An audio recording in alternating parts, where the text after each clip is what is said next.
Emma looked at her 8-year-old daughter Sophie as she twirled in her pink flower girl dress, her eyes sparkling with excitement. She was thrilled to be part of her Aunt Rachel's wedding. "You look beautiful, sweetheart," Emma said with a warm smile, though her heart clenched just a little. Sophie was adopted, and while she was Emma's entire world, her family had never fully accepted her.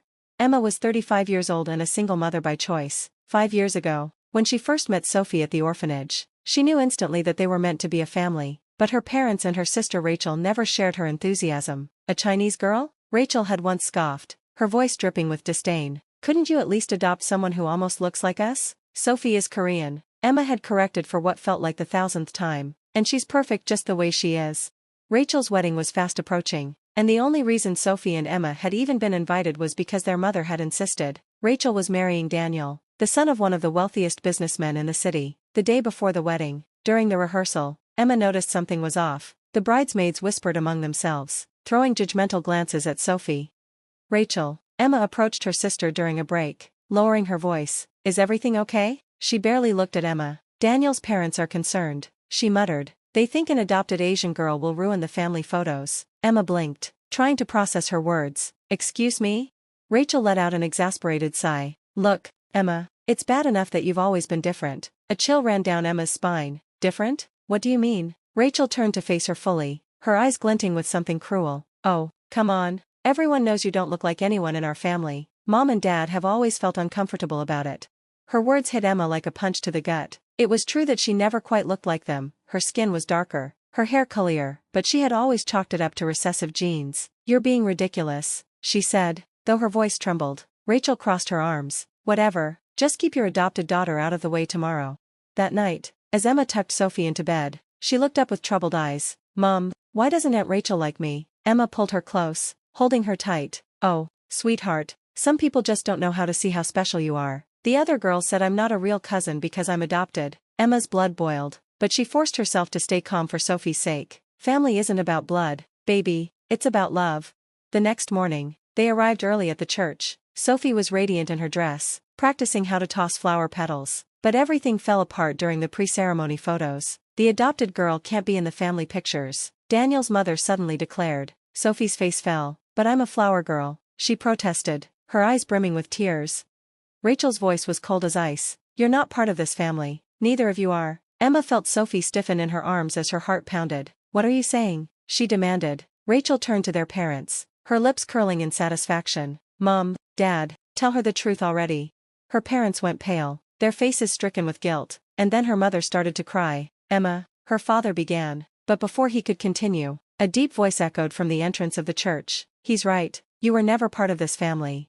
Everyone turned. A tall man around 60, impeccably dressed in a tailored suit, stood at the door. His face was like looking at a masculine version of Emma's own. "Who are you?" Rachel demanded, her voice sharp with irritation. The man smiled slightly, but his piercing gaze was locked on Emma. "My name is Thomas Harrison, and Emma is my daughter."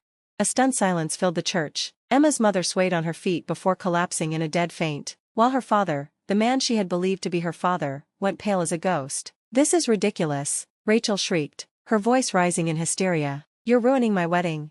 But Thomas Harrison remained calm. He strode toward them, pulling an envelope from his jacket. "I have DNA test results, legal documents, and the full story they've hidden from you for 35 years. Sophie squeezed Emma's hand, her small fingers gripping tightly. "Mom, who is that man?" she whispered.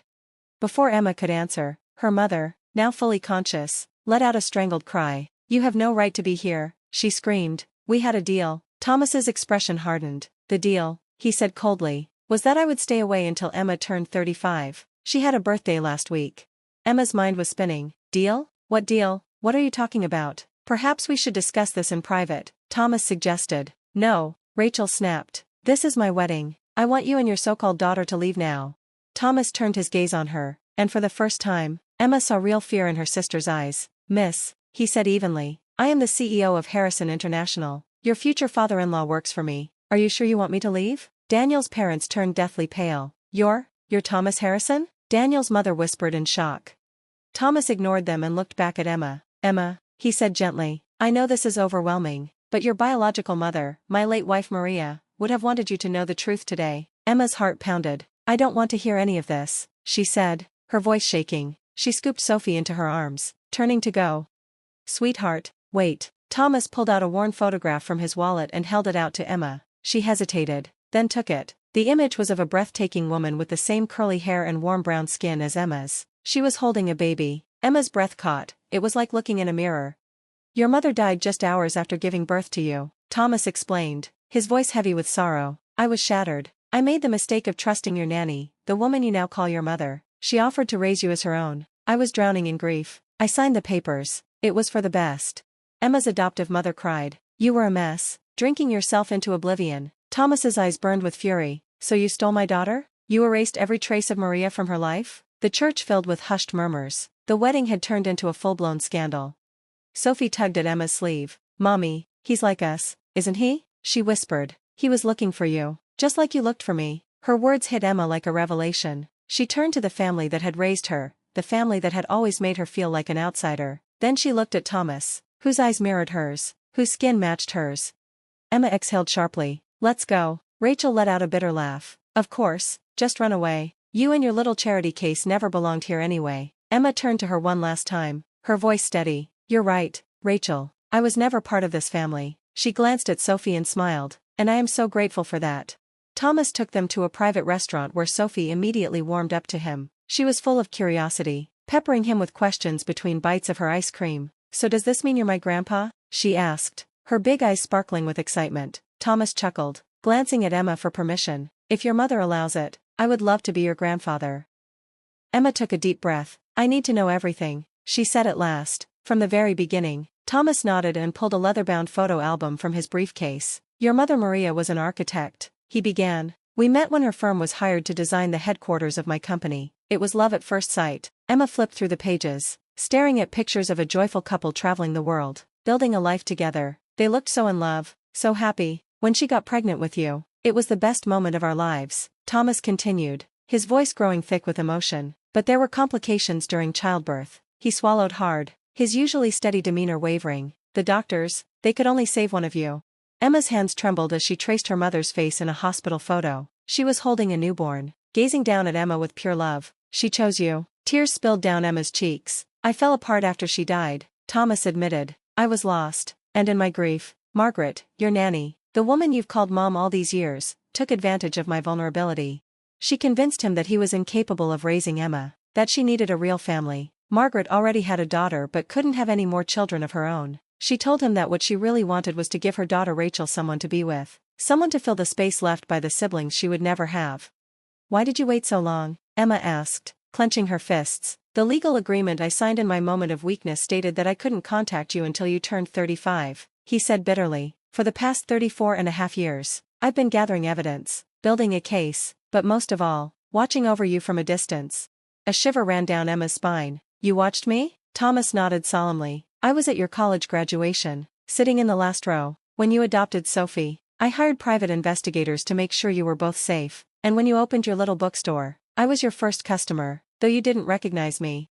Sophie gasped. "Wait, the man with the sunglasses who buys books every month?" Thomas smiled. "That was me. I couldn't be in your life, but I needed to be part of it in some way." Emma stared at him, the puzzle pieces of her life rearranging themselves in a way that finally made sense.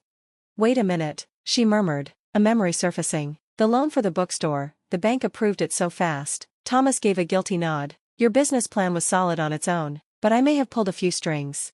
Emma's phone vibrated for the 100th time. Calls, messages, all from her adoptive family. She ignored them. "What happens now?" she asked. Thomas leaned back. "That's up to you." His voice was gentle but firm. "Legally, you are my heir. Harrison International will be yours someday, but more importantly, I want the chance to be your father and Sophie's grandfather." "Do I have to decide right now?" "Of course not. Take all the time you need." He hesitated, then reached into his briefcase again, his fingers lingering for a moment before pulling out another envelope. His voice was softer this time, almost reverent. "Your mother left this for you." The letter inside was filled with love and hope, speaking of a mother's dreams for her daughter and the house she had designed, Emma's birthplace. A week later, Emma and Sophie moved in. Thomas helped them transition, giving them space but always making sure they knew he was there. For the first time in Emma's life, she felt like she truly belonged. Her adoptive family made several attempts to reach her in the days after the wedding: missed calls, unread messages, voicemails filled with demands, guilt trips, and desperate pleas. She ignored them all. But Rachel wouldn't let it go so easily. One afternoon, As Emma was restocking shelves in her bookstore, the door burst open. Rachel marched in, her heels clicking against the hardwood floor, her expression a mix of frustration and barely restrained fury. "You owe me an explanation," she snapped, storming toward the counter. Emma didn't even look up from the books she was sorting. "For what exactly?" "For ruining my wedding," Rachel spat, slamming her hands down in front of her. Emma raised an eyebrow. "The wedding still happened, didn't it?" Rachel's mouth tightened. "Yes," she admitted bitterly, "but not the way it was supposed to. Daniel's parents are furious. Do you have any idea what you've done? They lost major business contracts with Harrison International. They're blaming me for all of it."